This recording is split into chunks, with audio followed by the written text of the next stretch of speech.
মনে হয় যে আজকে আগামীকাল 2-3 দিনের মধ্যে কি কি পেতে পারি বা কোনো খবর আছে কিনা? কারণ বাংলাদেশের সাংবাদিকরা বলে না, আপনারা যখন লিক করেন তখন যে বলে। না, সে তো বাংলাদেশের সাংবাদিকদের অনেক রকম নিয়ন্ত্রণ আছে, তাদের চাকরি রক্ষা করাটা বড় ব্যাপার, ফলে অনেক কিছু জানলেও তাদের পক্ষে বলা সম্ভব হয় না। সার্জি গোর তিনি ভারতের রাষ্ট্রদূত, তিনি দক্ষিণ এশিয়ার দায়িত্বপ্রাপ্ত এবং এমন একটা সময়ে যাচ্ছেন যখন বাংলাদেশের রাষ্ট্রপতি পদত্যাগ করেছেন এবং নতুন রাষ্ট্রপতি নিযুক্ত হবেন। একই সঙ্গে সেখানে মানে আপনি হয়তো, তোমরা তো জানোই হয়তো যে সার্জি গোর মানে প্রথম সাক্ষাৎ করেন দিল্লিতে ভারতে নিযুক্ত হাই কমিশনার দীনেশ ত্রিবেদীর সঙ্গে, এবং দীনেশ ত্রিবেদীর সঙ্গে তার দীর্ঘ কথা হয়। আমি জানি না ঢাকাতে তার সঙ্গে দেখা হবে কিনা, এটা আমি এখনো জানি না। কিন্তু আজকেই দেখলাম যে দীনেশ ত্রিবেদী আজকে আপনাদের পররাষ্ট্রমন্ত্রী সঙ্গে খলিলুর রহমানের সঙ্গে সাক্ষাৎ করেছেন। তিনি নিযুক্ত হওয়ার পর এটা প্রথম বৈঠক, এবং সেই বৈঠকে তিনি বলেছেন যে ভারত আশা করছে যে প্রধানমন্ত্রী তারেক রহমান ভারত সফর করবেন, তাই অপেক্ষায় আছেন, এবং তখন দীর্ঘ আলোচনার মাধ্যমে বাকি যতগুলি সমস্যা আছে সে সমাধান হবে। এখন সার্জি গোর এই সময় গিয়ে তিনি কি ধরনের আলাপ আলোচনা করবেন, দুটি বিষয় ভারত এবং যুক্তরাষ্ট্রের মধ্যে একটা সহমত আছে। সেই সহমত হলো বাংলাদেশে একটা মানে ইনক্লুসিভ অন্তর্মুখী রাজনীতি হওয়া উচিত। এটা মানে যখন আমেরিকার ডেমোক্রেটরা ক্ষমতায় ছিল তারা তখন বলতো না, কিন্তু রিপাবলিকানরা চায়। রিপাবলিকান চায় কারণ আগামী দিনে সেনেটের ভোট আছে, সেই ভোটের আগে তারা একটা মেসেজ দিতে চায় তাদের ভোটারদের যে তারা গণতান্ত্রিক মূল্যবোধে বিশ্বাসী, এবং ভারতও চায় একই জিনিস। দুজনের সঙ্গে আরো এক সহমত আছে যে চীনের প্রভাব যাতে না বাড়ে বাংলাদেশে। বাংলাদেশে নিযুক্ত আমেরিকার রাষ্ট্রদূত ব্রেন্ট ক্রিস্টেনসন প্রকাশ্যেই বলেছিলেন প্রথমে তিনি দায়িত্ব নেওয়ার পর যে বাংলাদেশকে চীনের অক্ষ থেকে বেরিয়ে আসতে হবে। তারপরেও তারেক রহমান চীনে সফর করেছেন, এবং ফলে এই বিষয়টাকে গোটাটা সার্জি গোর, যার সঙ্গে ট্রাম্পের সরাসরি যোগাযোগ, ফলে তিনি গোটা বিষয়টা তিনি বুঝতে চাইছেন, এবং শুনেছি তিনি প্রধানমন্ত্রী তারেক রহমানের সঙ্গে বৈঠক করবেন, আরো অনেকের সঙ্গে বৈঠক করবেন রাজনৈতিক। এখন এই বৈঠকের নির্যাস নিয়ে আগাম অ্যাডভান্স কোনো অগ্রিম খবর এরকম কিছু নেই যে এইটা ঘটতে চলেছে সেটা বলতে পারবো, কারণ এই ধরনের বৈঠকগুলো থেকে যেটা হয় এটা হচ্ছে কূটনৈতিক ভাষায় অনেক কথা হয়ে থাকে, তো সুনির্দিষ্ট কিছু হ্যাঁ বা এরকম কিছু ব্যাপার নয়। কিন্তু সেই কথাগুলো থেকে তারা তো নিশ্চয়ই সাংবাদিকদের সঙ্গে মিলিত হবেন, প্রকাশ্যে বলবেন, আমেরিকান দূতাবাস থেকে জানানো হবে। আমি শুনেছি ওখানে আরো সুশীল সমাজ আরো অনেকের সঙ্গে মিলিত হবেন, ফলে সেইটা দেখার অপেক্ষায় আছি। মানে এই ব্যাপারে আগাম আমি কোনো ভবিষ্যৎবাণী করতে পারছি না যে কি হতে পারে। যেটা হতে পারে সেটা হচ্ছে বাংলাদেশের আমেরিকার স্বার্থ যেন ক্ষুণ্ণ না হয়, এটা তো প্রধান দিক, এবং সেই স্বার্থ ক্ষুণ্ণ হওয়ার ক্ষেত্রে প্রধান প্রতিবন্ধকতা চীন। দাদা, আমার যেটা মানে এটা আমার সন্দেহ, আমি জানি না আপনার মত মিলবে কিনা। আমি কিছুদিন আগে একটা ভিডিও দেখেছিলাম, সেটা হচ্ছে পাকিস্তানের যে সেনা প্রধান আছে এখন আসিফ মনির, সে সেনা প্রধান হওয়ার আগে ওখানে যে লিস্ট গিয়েছিল তাতে 9 জনের নাম ছিল। প্রথম যার লিস্টে 1 নম্বর ছিল ওনাকে করেনি, আসিফ মনির 7 নম্বরে ছিল, ওনাকে করেছে। পরে ওই মেজর বা ওই সামরিক কর্মকর্তা বলেছিলেন যে আমেরিকার অর্ডার ছাড়া আমার দেশের সামরিক কর্মকর্তারা একটা পাতাও নড়ে না। নাকি আমাদের সেনাবাহিনীর প্রধানেরও চাকরি যাচ্ছে, যে এর পরবর্তীতে কে আসবে সেটার ডিকটেশন দিতে আসছেন এই সার্জিও গোর এবং সিআইএ এর সাবেক প্রধান। না, এটা তো ঘটনা যে শেখ হাসিনা যেহেতু ঘোষণা করেছেন ডিসেম্বরে তিনি ফিরছেন বাংলাদেশে, এবং সর্বশেষ গতকাল তিনি এএপি তে একটা ইন্টারভিউ দিয়েছেন, যেটা ফ্রান্স থেকে প্রচারিত হয়েছে। ইন্টারভিউটা দেখলাম, সেই ইন্টারভিউতে তিনি কিন্তু একই কথাই বলেছেন যে তিনি ডিসেম্বরে যাচ্ছেন, কোনো অবস্থাতেই মানে সেই সিদ্ধান্ত পরিবর্তন করছেন না। দ্বিতীয়ত তাকে প্রশ্ন করা হয়েছিল যে আপনার ভারতের পররাষ্ট্র মন্ত্রণালয় বা বাংলাদেশ তারা তো আপনার প্রত্যর্পণ চাইছে, তো উনি তার জবাবে বলেছেন প্রত্যাপনটা একটা দীর্ঘস্থায়ী ব্যাপার, দীর্ঘমেয়াদী ব্যাপার, কিন্তু তা তো দরকার হচ্ছে না, কারণ আমি তো নিজেই যাচ্ছি। তবে তখন তার বর্তমান বাংলাদেশ সরকার তারা সিদ্ধান্ত নিন তারা কি করবেন আমাকে নিয়ে, যাই ঘটুক আমি যাচ্ছি। আমাকে যদি গ্রেপ্তার করে তাহলেও যাচ্ছি, হত্যা করে তাহলেও যাচ্ছি। আর তিনি তো নিজেই বলেছেন এএফপি কে দেওয়া ইন্টারভিউতে। এবং জি বলেন দাদা। ফলে তার ঘনিষ্ঠ বলে যেটা, তার একটা মানে ঝাড়াই বাছাই শুরু করেছেন তারেক রহমান সরকার। তার প্রথম, আমি যেটা আগেও বলেছিলাম, আগেও ঘোষণা করেছিলাম যে খুব শীঘ্রই রাষ্ট্রপতিকে পদত্যাগ করানো হবে, এবং তিনি পদত্যাগ করেছেন। সেটা বাংলাদেশের সাংবাদিকদের জানার আগেই আমি বলেছিলাম। দ্বিতীয়ত, আমি এও বলেছিলাম যে সেনা প্রধানেরও পরিবর্তন ঘটতে পারে, যেটা এখনো ঘটেনি কিন্তু হয়তো ঘটতে পারে। তৃতীয়ত বলেছিলাম যে মোদী সরকার তারেক রহমানকে ভারতে আমন্ত্রণ জানাচ্ছেন ব্রিক্স সম্মেলন সব উপলক্ষে, যেটা আজকে প্রশ্নও হয়েছে, তার উত্তরও তিনি দিয়েছেন যে আমরা অধীর আগ্রহে অপেক্ষা করছি। আমার নিজের ধারণা তিনি যাবেন, তিনি আসবেন। সেই সময় অনেক কিছু ভারত বাংলাদেশের দ্বিপাক্ষিক বিষয়, কিন্তু কোনো আলোচনা তো আওয়ামী লীগ ছাড়া হতে পারে না। আওয়ামী লীগের প্রসঙ্গ নিশ্চয়ই আলোচিত হবে।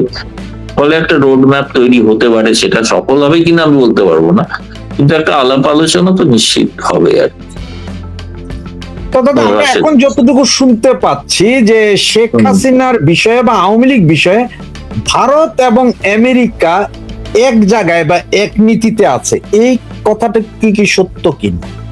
না, আমি তো শুরুতে গোড়াতেই বলেছি যে ইনক্লুসিভ পলিটিক্স এ বিশ্বাস করেন বর্তমানের আমেরিকার প্রশাসকরা এবং ভারতও। ফলে এই বিষয়ে তো দুজনে একমত আছেন যে ইনক্লুসিভ বলতে কি বোঝায়, যে কোনো রাজনৈতিক দলকে যেন নিষিদ্ধ করা না হয়। তো সেইটাই আর কি। এ ব্যাপারে তো সেটা এখন নির্ভর করছে সার্জেই গোর সেটা বললে, তারপরে বিএনপি সরকার তার প্রতিক্রিয়া কি জানে। এখনো পর্যন্ত তাদের সিদ্ধান্ত যে বিএনপি এবং জামায়াতের যে আওয়ামী লীগকে বাংলাদেশের রাজনীতি করতে দেওয়া হবে না, এটা কতটা গণতান্ত্রিক সিদ্ধান্ত সেটা বিশ্বের একটি বৃহত্তম গণতন্ত্রের প্রতিনিধি তিনি কিভাবে বলেন বা দেখেন, সেটা দেখার অপেক্ষায় আমরাও আছি। তারেক রহমানকে তো ব্রিক্সে দাওয়াত দেওয়া হয়েছে, ওনাকে আসবে, কিন্তু উনি এখন পর্যন্ত দেন। এটা কি কোনো টাইম লিমিট আছে যে এতদিনের ভিতরে বলতে হবে বা অ্যাকসেপ্ট করতে হবে, নাকি যাইতে চাইলেও হবে? আমার মনে হয় তিনি আসবেন এবং তিনি আসার কোনো সিদ্ধান্ত নেননি বলে যেসব খবর বেরোচ্ছে সেগুলো কাউকে কাউকে সন্তুষ্ট করার জন্য বেরোচ্ছে, কিন্তু তিনি আসবেন। এবং ঘটনাটা হচ্ছে যে ব্রিক্সে আসবেন এই কারণে যে তিনি বিমস্টেকের সভাপতি হিসেবে আসবেন। বিমস্টেকের সভাপতি হিসেবে তাকে আমন্ত্রণ জানানো হয়েছে এবং সেই আমন্ত্রণে বলাও হয়েছে নরেন্দ্র মোদী তার সঙ্গে পৃথক দ্বিপাক্ষিক বৈঠকও করবেন। এবং এটা একটা সময়সীমা তো অবশ্যই থাকে শেষ, কিন্তু রাষ্ট্রপ্রধান তারা যে কোনো সময় সিদ্ধান্ত নিতে পারেন। কারণ তার আগে দেখতে হয় যে তিনি যদি ভারতে আসেন তাহলে ভারতে তার একটা প্রস্তুতি থাকা দরকার, কি কি বিষয়ে আলাপ আলোচনা করবেন। এই প্রসঙ্গে বলে রাখি, ব্রিক্স এর কিন্তু মিডিয়ার জন্য অ্যাক্রিডিটেশন শুরু হয়ে গেছে এবং 31শে আগস্ট হচ্ছে শেষ তারিখ।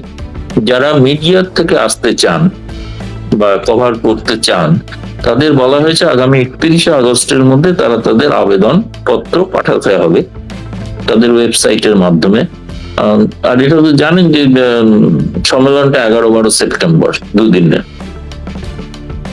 জি আচ্ছা দাদা, এই সম্মেলনে উনি যদি যান, সাইড লাইনে যখন বা সরাসরি যখন নরেন্দ্র মোদীজির সাথে কথা হবেন, আপনার কি মনে হয় না তখন আওয়ামী লীগ বা শেখ হাসিনার বিষয়ে কথা হবে, নাকি এগুলোকে বাদ দিয়ে কথা হবে? বলছি এগুলো বাদ দিয়ে তো কথা হওয়ার কিছু নেই, সেই কথাগুলো প্রকাশ্যে বলা হবে না, কিন্তু কথা তো হতেই হবে।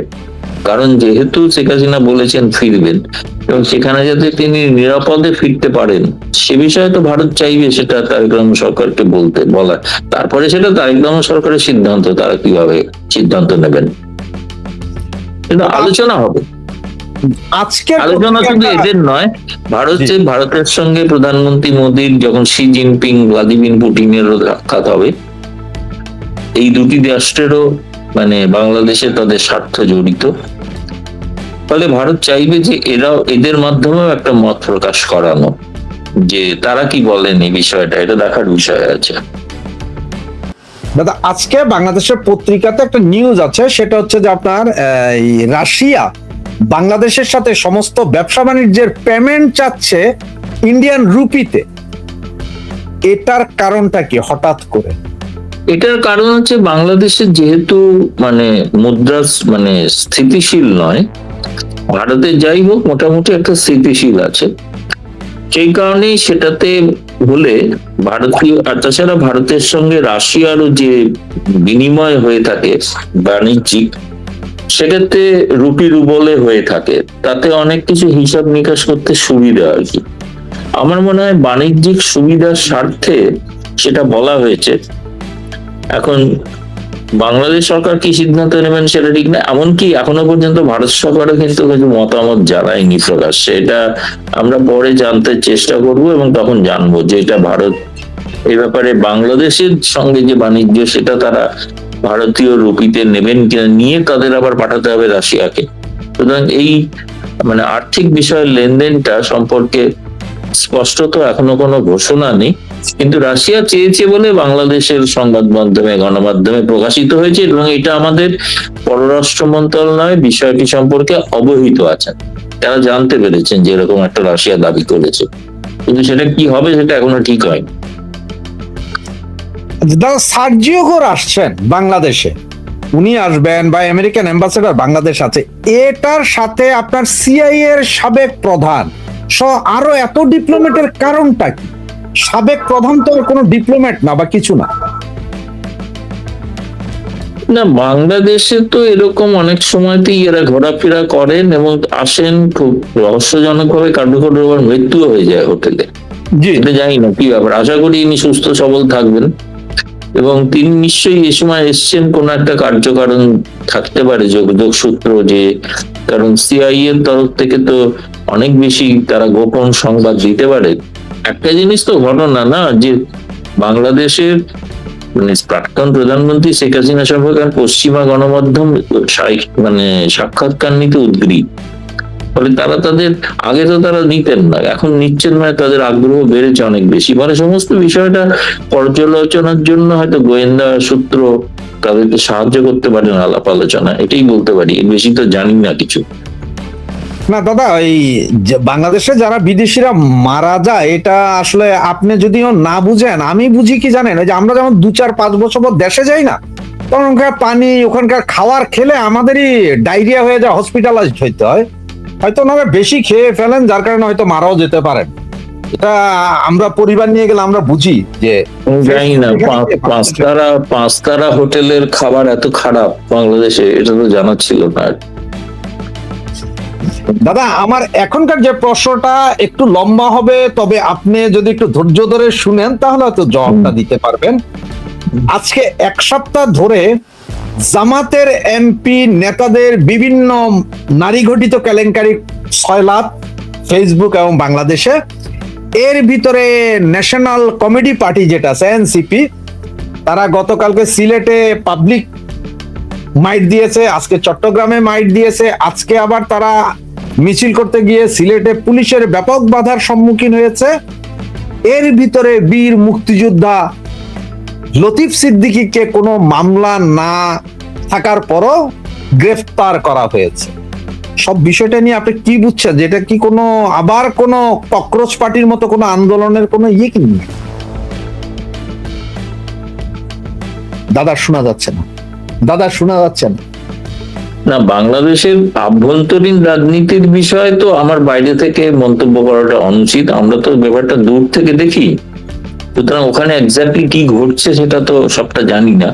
কিন্তু এটা দেখে বুঝতে পারি যে বর্তমান যে সরকার, তাদের সঙ্গে জামায়াতে ইসলামী যে সম্পর্ক, এই সম্পর্কটা আপাতভাবে মনে হয় তাদের নানা কারণে, নানা স্বার্থজনিত কারণে একটা সংঘাত আছে, সংঘাত হচ্ছে না যে তা না, সে কারণেই বলছিলাম যে যদি আওয়ামী লীগকে ওখানে স্থান দেওয়া যেত তাহলে সেক্ষেত্রে কিন্তু বিএনপি সরকারের পক্ষে সুবিধা হতো, জামায়াতে বাড়বাড়ন্ত রোখা যেত। কিন্তু এই দুটি দল আবার একটা বিষয়ে একমত যে আওয়ামী লীগকে প্রবেশ করতে দেওয়া হবে না। এটা একটা বিচিত্র পরিস্থিতি হয়েছে। তবে যে পরিস্থিতি, বাস্তব পরিস্থিতি যেটা গ্রাউন্ড রিয়েলিটি, তাতে বাংলাদেশ আবার একটা বিস্ফোরক আন্দোলনের মুখে যেতে পারে, এটা তো অবশ্যই বলা যেতে পারে। দাদা, এই যে আপনি বললেন যে গতকাল আমাদের মাননীয় প্রধানমন্ত্রী এপিতে একটা ইন্টারভিউ দিয়েছেন, এটা কিন্তু আপনার এর আগেও বলেছিলেন, আমার লাইভে বলেছিলেন যে আরো অনেকগুলো তো আসছে। সর্বশেষ ইয়েতে রয়টার্স এর পরে আপনার হচ্ছে অনেকগুলো আসছে আস্তে আস্তে। তো উনি তো বারবার বলছেন যে উনি জীবনের মায়া করেন না, উনি আসবেন, দেশে যা হবে হবে, এটা দেখা যাবে, এবং আপনিও শিওর করছেন যে উনি আসবেন। আপনার কি মনে হয় যে উনি আসলে বর্তমানে আওয়ামী লীগের যে অবস্থান বা পরিস্থিতি, সক্ষমতা আছে 20-25-30 লাখ লোক নিজের কর্মী নিয়ে যাওয়ার এই নেতাদের? আমি জেনারেল পাবলিকের কথা বলছি। 2024 সালের পরিস্থিতি এখন আর নেই। এখন মানুষ চাইছেন, তারা মনে করছেন, অনেকেই বলছেন, আমাদের কাছে নিয়মিত টেলিফোন আসছে যে আগেই তো ভালো ছিলাম, আগে যে ভালো হওয়ার জন্য যেটা অপেক্ষা করছিলাম সেটা কোথায় হলো, হলো তো না কিছু। ফলে আমার মনে হয় এখন কিন্তু আমি নিজে যা প্রতিদিন ফোন পাই এবং তাতে আমি বুঝতে পারি যে প্রত্যেক মানুষ অধীর আগ্রহে অপেক্ষা করে আছেন এবং তারাও জীবনের মায়া তুচ্ছ করে এখানে হাজির হবেন। এবং সেখানে আশা করা যায় যে 4 আগস্ট 2024 সালে সেনাপ্রধান ঘোষণা করেছিলেন যে প্রচুর মানুষ জমায়েত হলে তারা গুলি করবেন না। তো সেই দিন হলে, যেদিন শেখ হাসিনা যাবেন ডিসেম্বরে, 6 বা 7 ডিসেম্বর বলে আমি শুনছি, তো 6 বা 7 ডিসেম্বরে সেদিনও লাখো লাখো লোক হাজির হয়, তখন কি সেনাবাহিনী যেন সিদ্ধান্ত নেবেন যে আমরা গুলি চালাবো না? এবং সেটা তো তারেক বর্তমান সেনাপ্রধান হয়তো করলেও করতে পারেন, সে কারণেই তার পরিবর্তনের কথা হচ্ছে। কিন্তু যদি সেই সিদ্ধান্ত তারা না নেন তাহলে এটা স্পষ্ট হয়ে যাবে গোটা দুনিয়ার কাছে, আন্তর্জাতিক দুনিয়ার কাছে, যে সেনাবাহিনী একটু মানে নিরপেক্ষ ভূমিকা পালন করেননি 2024 সালে। সুতরাং তারা নিরীহ মানুষের প্রাণ যাবে না বলে গুলি চালাননি, কিন্তু প্রকারান্তরে সরকার পরিবর্তনে পরোক্ষে সাহায্য করেছেন। তাহলে এখন কি করবেন, এখন কি করবেন না? ফলে এটা তারা একটা কঠিন পরীক্ষার মুখে পড়বেন। কিন্তু আমার মনে হয় পারবেন না, আমার মনে হয় পারবেন না, মানুষকে আটকাতে পারবেন না এবারে। শেখ হাসিনার ফেরার, এই যে ফিরতে চাচ্ছেন, আপনার কি মনে হয় যে বিদেশি প্রেসার আছে সরকারের উপরে যে ওনাকে ফিরতে দিতে হবে বা তেমন কিছু? না, এটা এখন মানে মানে ভারতের থেকে আছেই, এখন যুক্তরাষ্ট্রের ব্যাপারটা তো আগামীকাল মধ্যে পরিষ্কার হবে। আর বাকি অনেকে ইউরোপিয়ান পার্লামেন্টে অনেকেই তো বলছেন, তারাও বলছেন যে এটা ইনক্লুসিভ পলিটিক্স এর কথা। তো তার যে বিচার হয়েছিল, বিচারটা সম্পর্কে প্রশ্ন উঠে গেছে অনেক বেশি। আপনি হয়তো দেখেছেন যে আন্তর্জাতিক মানবাধিকার রক্ষা সংস্থা ইতিমধ্যে একটি রিপোর্ট পাবলিশ করেছে, যে ওই আইসিটির রিপোর্টের অনেক সমালোচনা করে।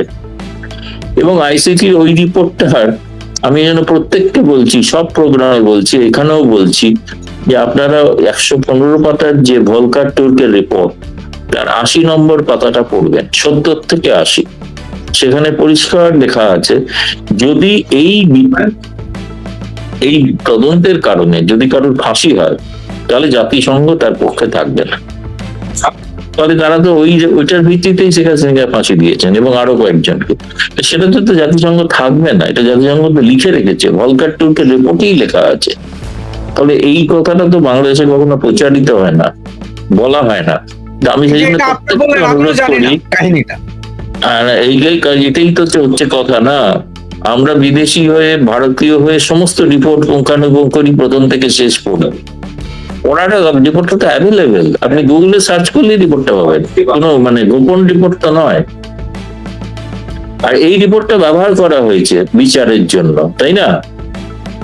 অথচ সেই বিচারের রায়টা আজ পর্যন্ত প্রকাশিত করা হয়, কেউ জানে না বাংলাদেশে যে রায়টা কিরকম। জাজমেন্ট তো সাধারণত ওয়েবসাইটে দিয়ে দেওয়া হয়, তাই না?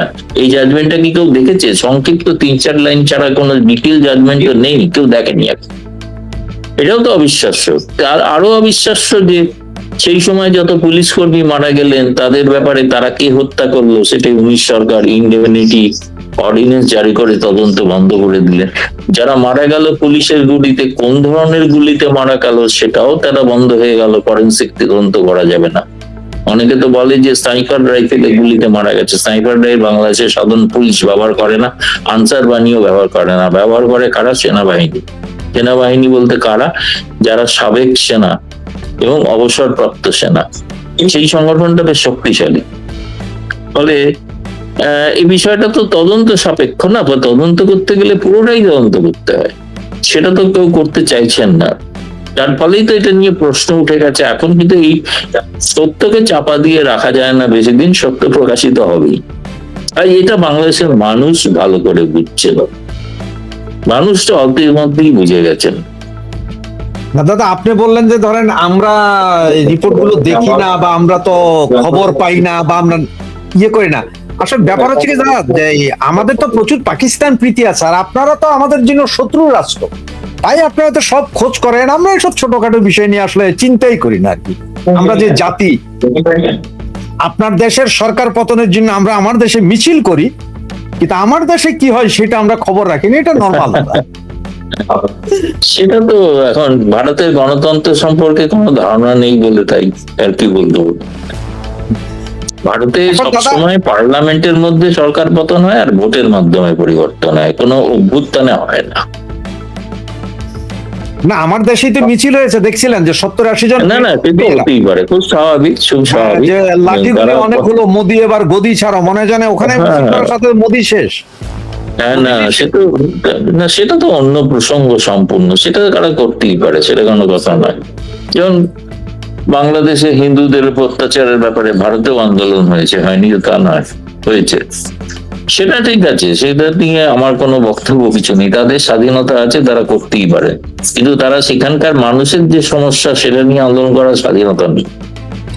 না, এই যে এখন আপনার গ্যাসের কারণে এই 4 থেকে 5 ঘন্টা গাড়ি লাইন ধরছে বাংলাদেশে, বাসা বাড়িতে গ্যাস নেই, মহিলারা রাতের 2টা থেকে 4টা গ্যাস থাকে, ওই সময় উঠে গ্যাস পাচ্ছে। এলএনজির অবস্থা খুবই খারাপ, কিন্তু এইটা নিয়ে কোনো কথা কেউ বলছে না। ওই শুধু অমুকের নারী ঘটিত ব্যাপার, ওই ন্যাশনাল কমেডি পার্টি ওরা যেতে পারছে না, এগুলো নিয়ে আছে, অন্য কোনো আওয়াজ নেই, চুপ। আচ্ছা দাদা, যদি তারেক জিয়া ভারতে না যায় তাহলে কি হইতে পারে বলে মনে আমি এরকম কোনো আমি অনুমান করবো না। আমি জানি তিনি আসছেন, কি মুশকিল। আমি তো জানি তিনি আসছেন, আপনি আসবেন না ধরা যাক, ধরবো কেন? না যাক, আপনি কারণ আজকে খলিলুর রহমান বলেছেন কিছুদিনের মধ্যে সিদ্ধান্ত জানিয়ে দেবো আপনাদের। আচ্ছা, না কারণ হচ্ছে দীনেশ ত্রিবেদী আমাদের বাংলাদেশে আছে প্রায় দীর্ঘ 1 মাস, এর ভিতরে কোনো হাই প্রোফাইল কারোর সাথে দেখা হয়নি। আজকে খলিলুর রহমানের সাথে দেখা হয়েছে। খলিলুর রহমান তো বিদেশে ছিলেন, উনি এলেন, মানে পররাষ্ট্রমন্ত্রী দিয়ে শুরু করলেন সাক্ষাৎ, এবার বাকি মন্ত্রীদের সঙ্গে হবে একে একে। আচ্ছা আচ্ছা দাদা, আমার সর্বশেষ যে প্রশ্নটা সেটা হচ্ছে যে একদম লাস্ট কোশ্চেন, আপনাকে এরপরে দিব। সেটা যে চায়না করিডোর চাইলেন, চায়নার পররাষ্ট্র মন্ত্রণালয় বলে যে করিডোরের কাজ চলমান। ডোনাল্ড আসছেন, গোর আসছেন বাংলাদেশে। যদি চায়নার এই করিডোর বাংলাদেশ না দেয় বা আমেরিকার সাথে যদি সমঝোতা না হয়, তাহলে আমাদের তিস্তা চুক্তি, আপনার তারপরে আরো যে যে চুক্তিগুলো আছে যেখানে পয়সা দিবে বলেছে, কি হবে ওগুলো? চায়না কি দেবে? ওগুলো তো পরের কথা। আমেরিকার সঙ্গে চুক্তি না হলে, সমঝোতা না হলে সরকার টেকাই দিবি কার? না, যে পদ্মা ব্যারেজ, তিস্তা ব্যারেজ, এগুলো কি করে দিবে কিনা চায়না? সেটা তো ওরকম করে দেবে কি দেবে না এরকম বলতে, সেটা তো কতটা আমেরিকা চাইবে তার উপর নির্ভর করছে। না, সেইগুলোই তো আমেরিকা তো সেগুলো আটকাতে যাচ্ছে যদি না হয়। আমরা এই কাল পরশুর ভিতরে কিছু জানতে পারবো তাহলে? অবশ্যই। গত বছর জুলাই মাসে গোপালগঞ্জে গিয়েছিল মাস্তানি করতে, এমন শিক্ষা দিছে যে পরে পুলিশের এপিসিতে করে পালিয়ে আসতে হচ্ছে, আর্মির প্রোটেকশনে পালিয়ে আসতে হচ্ছে। কিন্তু এবছর তারা আর্মির প্রোটেকশনটা পাচ্ছে না, কারণ আর্মি ব্যস্ত, ওয়াকার নিজেরই তার অবস্থান ঠিক নাই, আর্মির ভেতরে কি হচ্ছে না হচ্ছে। তো আর্মি এবার আর এনসিপির প্রোটেকশন দিতে পারে নাই, যদিও তারা চেয়েছিল। তো তাদের শুরুতেই সাভারের সেই টঙ্গীর কাছে আপনাদের মনে আছে যে একটা ছোট্ট বোম টোম ফুটায় তাদের সমাবেশ বন্ধু। আবার গতকাল তারা হবিগঞ্জে গিয়েছিল। হবিগঞ্জে গিয়ে সেখানকার যে এমপি মিস্টার গাউস, খুব পপুলার বিএনপি লিডার, বাট তিনি আওয়ামী লীগ আমলেও ইলেক্টেড মেয়র ছিলেন। সেই পপুলার এমপিকে নিয়ে এই নাসিরউদ্দিন পাটোয়ারি খুব আজে বাজে কথা বলেছেন। এই পাটোয়ারি ছেলেটার এই সিনিয়র লিডারদের সম্পর্কে বাজে কথা বলার যে অভ্যাস, এটা কিন্তু আসলে খুব বিপজ্জনক পর্যায়ে চলে গেছে। আমরা ঢাকার বিএনপির যে কেন্দ্রীয় নেতা মির্জা আব্বাস, তাকে তিনি এমনভাবে উত্ত্যক্ত করেছেন যে মির্জা আব্বাস, অনেকেই বলেন যে পরে তার স্ট্রোক হয়েছে, অনেকেই বলেন যে এই নাসিরউদ্দিন পাটোয়ারি তাকে উত্ত্যক্ত করতে করতে শেষমেশ উনি অসুস্থ হয়ে পড়লেন। তো এখানে মিস্টার গাউসকে নিয়েও তিনি কথা বলেছেন, এবং তিনি যেখানেই যান সে এলাকার জনপ্রিয় লোকজনকে নিয়ে, নেতাদের নিয়ে তিনি এসব আপত্তিকর কথা বলেন। তো হবিগঞ্জে বিএনপি ভালোই মাইট দিছে, আপনারা অনেক ভিডিও দেখেছেন, কিন্তু নাসিরউদ্দিন পাটোয়ারি যে মাইটটা খাইছে, যে বাড়িগুলা দিছে, এই ভিডিও খুব একটা দেখলাম প্রচার হয়নি। আমার কাছে একটা ফুটেজ আছে, ইউটিউবে দেখাতে পারছি না। তো অনেকেই বলছেন যে এগুলো সব সাজানো নাটক, যে এনসিপি মায়ের খেয়া জামাত যেহেতু খুব ইমেজ সংকটে চলে গেছে, জামাত সৎ লোকের দল দাবি করেছিল, কিন্তু এখন দেখা যাচ্ছে জামাত আসলে ধর্ষকের দল। মানে আমি আমার এক ছোট ভাইকে বলেছিলাম যে ভিডিও ফুটেজগুলো একটু কালেক্ট করে রেখো, এই যে গাজী নজরুল সহ বিভিন্ন জামাতের নেতাদের। তো 21টা ভিডিও ফুটেজ কালেক্ট করার পরে বলছে ভাই আরো লাগবে, এমন না আর লাগবে না। তো জামাত এখন খুব ক্রাইসিসে আছে। জামাতের বি টিম এনসিপি কে তারা একটু মানুষের কাছে অ্যাকসেপ্ট করানোর জন্য এই নাটকগুলো ঘটাচ্ছে, যাতে মানুষ একটু সমব্যথী হয় তারা মাইর খেলে। কিন্তু ঘটনা অন্য, এনসিপি মাইর খাচ্ছে, ফেসবুকে মানুষের হাহা রিয়াক্ট দেখে মনে তো হয় না যে তারা মাইর খেলে মানুষ ব্যথিত হয়।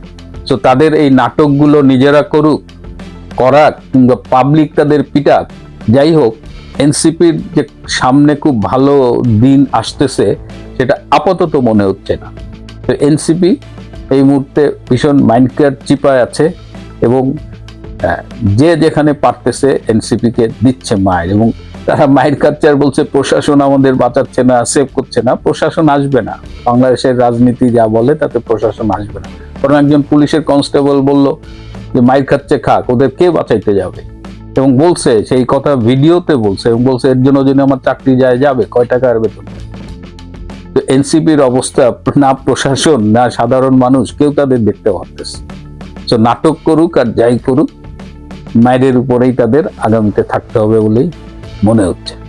দেখতে দেখতে প্রায় 2 বছর হয়ে গেল, জুলাইও শেষের পথে, কিন্তু আজ অবধি সেই জুলাই আগস্টের তথাকথিত গণ অভ্যুত্থানে নিহতের সংখ্যাটা কিন্তু চূড়ান্ত করা গেল না। এদিকে ন্যাশনাল সিটিজেন্স পার্টি এনসিপি জুলাই মাস জুড়ে তারা সারা দেশে যে কর্মসূচি ঘোষণা করেছিল, পদযাত্রা, সমাবেশ, যেখানেই যাচ্ছে তারা অধিকাংশ ক্ষেত্রেই গণপ্রতিরোধের মুখোমুখি হচ্ছে। ফেসবুক পেজে পোস্ট দিয়ে বলা হয়েছিল জুলাই আগস্টে শহীদের সংখ্যা 872 জন। 2025 সালের 3রা এপ্রিল বগুড়ায় এক সমাবেশে বৈষম্য বিরোধী ছাত্র আন্দোলনের নেতা সার্জিস আলম বলেছিলেন এই জুলাই আগস্টে শহীদের সংখ্যা 1000। একই দিন মিরপুরে এক সমাবেশে হাসনাত আব্দুল্লাহ বলেছিলেন জুলাই আগস্টে শহীদের সংখ্যা 1400-র বেশি। আবার যখন জাতিসংঘ তদন্ত কমিটি এলো, তখন এই যে আইসিটি তার তাজুল ইসলাম এবং তার টিম চেষ্টা করেছিল এই জুলাই আগস্টের শহীদের সংখ্যা 2000-এর বেশি তাদের রিপোর্টে যেন আসে সেই ব্যবস্থা। কিন্তু আলটিমেটলি জাতিসংঘ রিপোর্ট বলেছে 1400-র মতো মৃত্যু। এখানে সমস্যা দুটো, যে 16 জুলাই থেকে 5ই আগস্ট পর্যন্ত, আবার 5ই আগস্ট থেকে পরবর্তী সময়, এই দুটো সময়ের মৃত্যু নিয়ে প্রশ্ন দেখা দিয়েছে।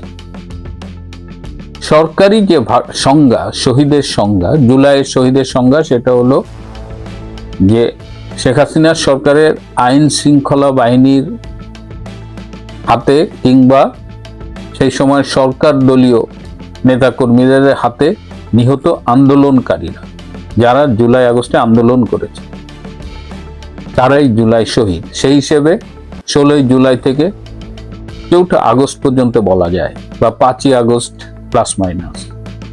তো সেই সংখ্যাটা কিন্তু আজও এস্টাবলিশড হলো না। কেন এই বিভ্রান্তি? আবার প্রথম আলো, যারা বর্তমান সরকার কিংবা ইউনূস বান্ধব গণমাধ্যম, তারা কিন্তু এটা নিয়ে ইনভেস্টিগেট করে তারা এই সংখ্যাটি আরো অনেক কম দেখিয়েছে। আবার আমরা যখন বিভিন্ন সূত্রে কথা বলি, একদম স্পেসিফিক পুলিশের গুলিতে নিহত হয়েছে এরকম দেখা যায় যে 30 থেকে 40 জনের বেশি হয় না। সেই সময়ে আন্দোলনে একটা তৃতীয় পক্ষের উপস্থিতির কথা বলা হয়, যারা স্নাইপার রাইফেলধারী ছিল।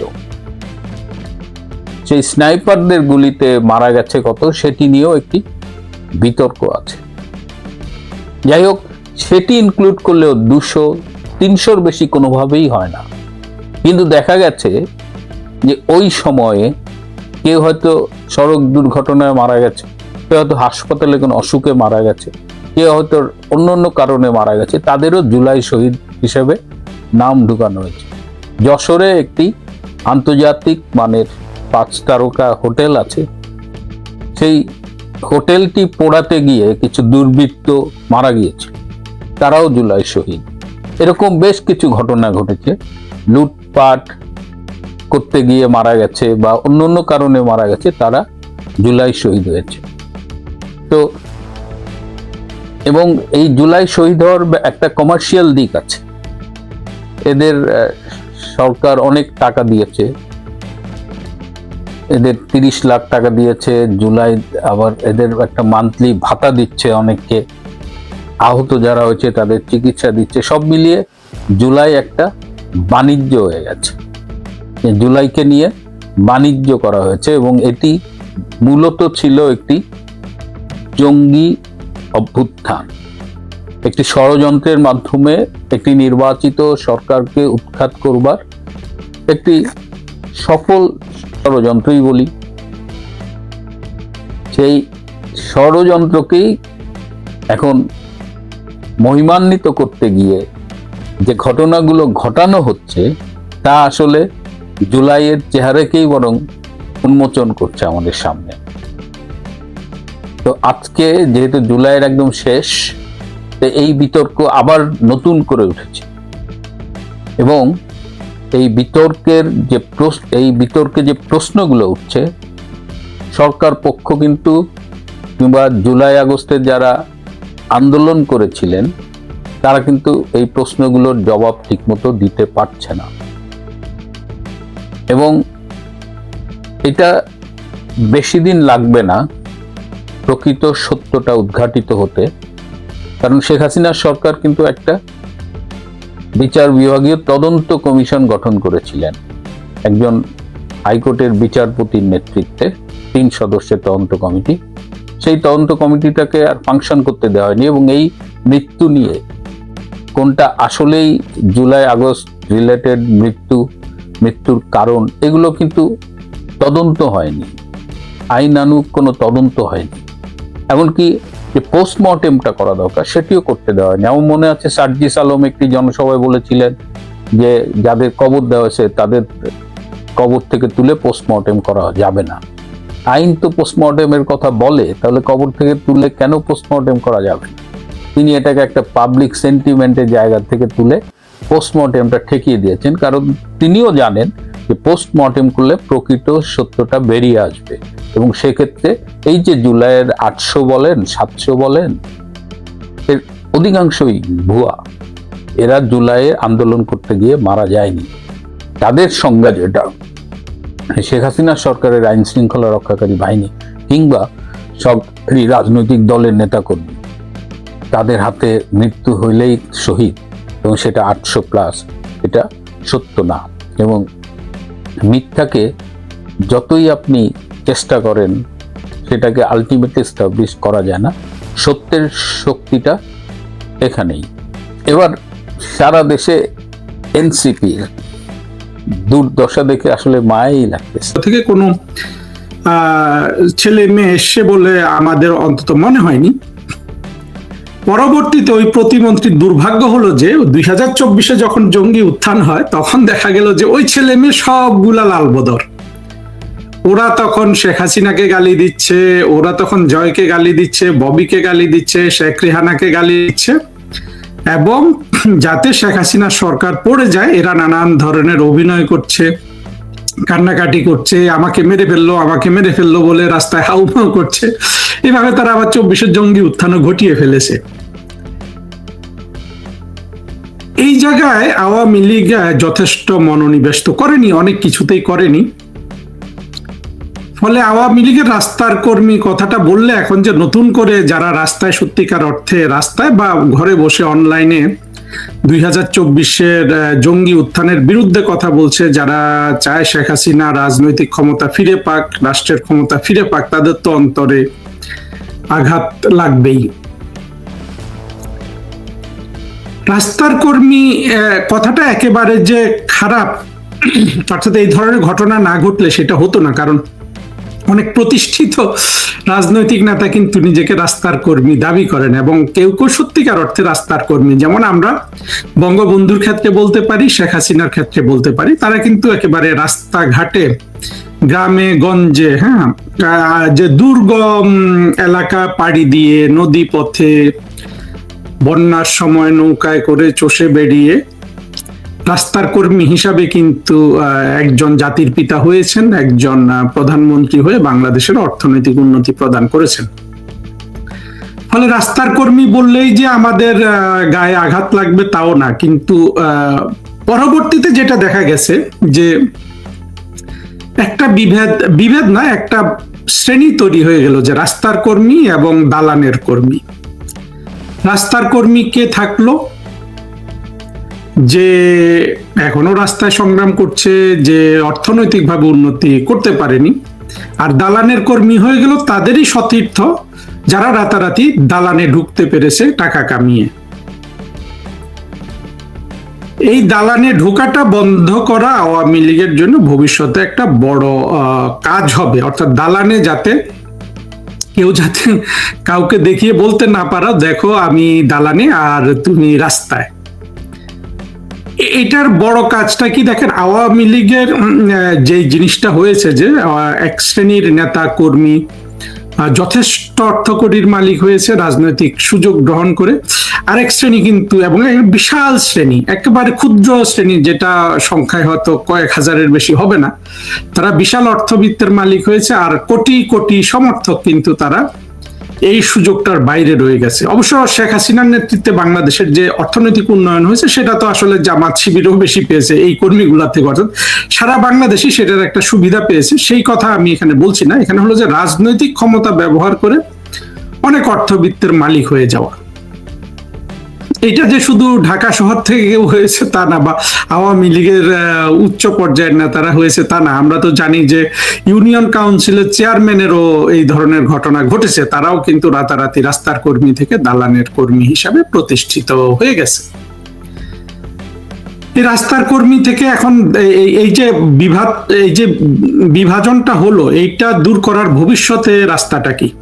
আমি মনে করি ভবিষ্যতে রাস্তাটা হলো যে সবার জন্য অর্থনৈতিক সুযোগ সৃষ্টি করা, এবং সেটা বৈধ পথে।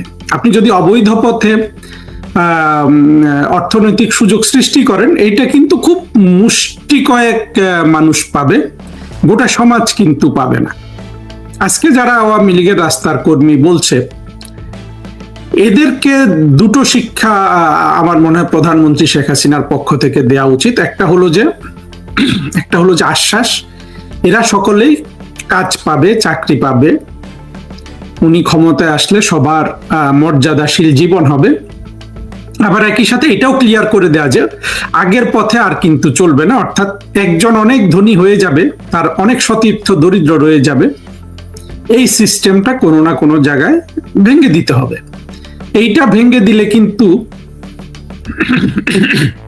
দুঃখিত, এইটা ভেঙে দিলে কিন্তু এই যে রাস্তার কর্মী এবং দালানের কর্মী এই শ্রেণী ভাগটা কিন্তু থাকবে না। মূলত এটা কিন্তু অর্থনৈতিক একটা শ্রেণী বিভাগ।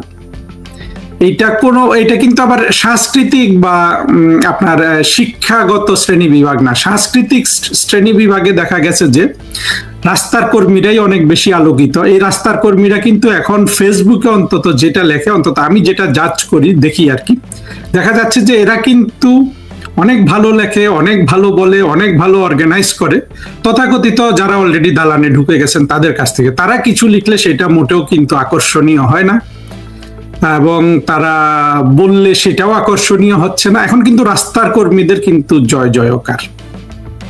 সংক্ষেপে যেটা বলতে চাই, আজকে যারা রাস্তার কর্মী হিসাবে কটাক্ষ প্রাপ্ত হচ্ছেন তাদের কাজ হলো ভবিষ্যতে আপনি নিজেই যেন আবার দালানের কর্মী না হয়ে যান, আপনি যেন রাস্তার কর্মী হিসাবে থাকতে পারেন, এবং আপনার ভাই বোন যারা সতীর্থ এখন একসাথে সংগ্রাম করছেন সবাই যেন একই শ্রেণীতে থাকতে পারেন। হ্যাঁ, তারপরও যোগ্যতা অনুযায়ী কারো একটু অর্থনৈতিক উন্নতি বেশি হবে, কারো একটি অর্থনৈতিক উন্নতি কম হবে, কিন্তু আমি তো মিনিমাম দেখি যে বাংলাদেশের অন্তত আওয়ামী লীগের মুক্তিযুদ্ধের পক্ষের হয়ে যারা আওয়ামী লীগকে শাসন করবে, মানে আওয়ামী লীগের কর্মী হিসাবে যারা যুক্ত থাকবেন তাদের একটা মিনিমাম চাকরি হওয়া উচিত একটা প্রাইমারি স্কুলের শিক্ষক, এবং প্রাইমারি স্কুলের শিক্ষকদের বেতন টেতন বাড়ানো উচিত। সেই সূত্রে যাচ্ছি না। আমরা যদি এইভাবে চিন্তা করি এবং সরকারি কর্মচারী হয়ে বা রাজনৈতিক নেতা এমপি মন্ত্রী হয়ে কেউ যদি আগের মতো হাজার কোটি টাকার মালিক হওয়ার পথ যদি রুদ্ধ হয়, তাহলে কিন্তু রাস্তার কর্মী ধারণাটা অনেকাংশে চলে যাবে। সাধারণত দালানের কর্মী হয়ে গেলে কিন্তু আর শিক্ষা দীক্ষা গ্রহণ করার তেমন সুযোগ থাকে না। তখন শুধু অর্থ কামানো বা অলরেডি কামাই করা হয়েছে সেই অর্থের মানে সেই অর্থের বিনিয়োগ কিংবা সেই অর্থের প্রতিরক্ষা, সেটার সুষ্ঠু ব্যবস্থাপনা, এগুলোতে কিন্তু একটা মানুষের জীবন চলে যায়। বর্তমানে প্রধানমন্ত্রী শেখ হাসিনা কিন্তু দেখছেন কিনা জানি না যে রাস্তার কর্মীরাই কিন্তু ওনার জন্য কাজ করছে, কিন্তু সংযোগ স্থাপনের জন্য এখনো কিন্তু দলের উপরের শ্রেণীর লোকজন হয়তো রয়ে গেছে। যদিও আমরা প্রধানমন্ত্রী শেখ হাসিনাকে দেখেছি যে উনি সরাসরি কিন্তু রাস্তার কর্মীদের সাথে কথা বলছেন, কিন্তু সেখানেও কোনো মধ্যস্বত্বভোগী আছে কিনা, সব কর্মী সমানভাবে অংশগ্রহণ করেছেন এটা বোধ করছেন কিনা, সেই জায়গায় আসলে নজর দেওয়া উচিত। প্রথম কথা হলো যে যদি 5 কোটি 10 কোটি মানুষ শেখ হাসিনা সমর্থক হয়, সবার সাথে তো শেখ হাসিনা জনে জনে কথা বলতে পারবেন না, কিন্তু কথা বলার ক্ষেত্রে যদি প্রতিনিধিত্বমূলকের একটা ব্যবস্থা থাকে, যে যেই গ্রামের ছেলেটা কথা বলছে সেই গ্রামের ছেলেটার প্রতি যদি ওই গ্রামের বাকি আওয়ামী লীগ কর্মী যেই শিশু কিশোররা আছে, কিশোর তরুণরা আছে, তারা যদি মনে করে যে ওই অমুক কথা বললে আমি খুশি বা আমাদের মধ্যে সেই কথা বলার যোগ্য, এইরকম যদি হয়, তাহলে কিন্তু এই ধরনের রাস্তার কর্মী এই যে ইস্যু আসলে মূলত সেটা তৈরি হবে না। তো এইটাও কিন্তু একটা গণতান্ত্রিক পথ, অর্থাৎ উপর থেকে চুজ না করে কর্মীদের যদি চুজ করতে দেয়া হয় যে কে রাস্তা মানে কে কার প্রতিনিধিত্ব করবে, আওয়ামী লীগের অভ্যন্তরীণ গণতান্ত্রিক পথটা আসলে খুলে দেওয়া উচিত। এখন না, এখন তো আসলে একটা কঠিন সময় যাচ্ছে ভবিষ্যতে।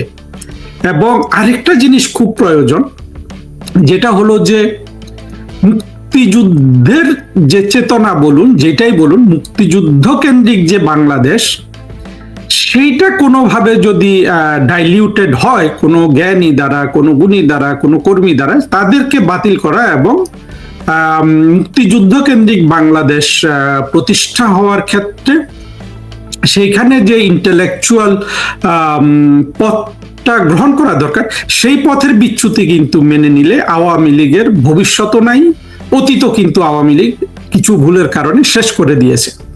ফলে অতীত এবং ভবিষ্যৎ দুটোই কিন্তু আওয়ামী লীগের ডিপেন্ড করছে যে মুক্তিযুদ্ধ কেন্দ্রিক বাংলাদেশ, যেটা এক কথায় যদি আমি বলি, এক কথায় বা এক বাক্যে, সেটা হলো যে একটা আধুনিক, অসাম্প্রদায়িক, সমৃদ্ধিশালী, গণতান্ত্রিক বাংলাদেশ। একেবারে সোজা কথা, এই যে একটা বাক্য বললাম, সেটা আমাদের মুক্তিযুদ্ধের ঘোষণাপত্রে ছিল, 72-এর সংবিধানে ছিল।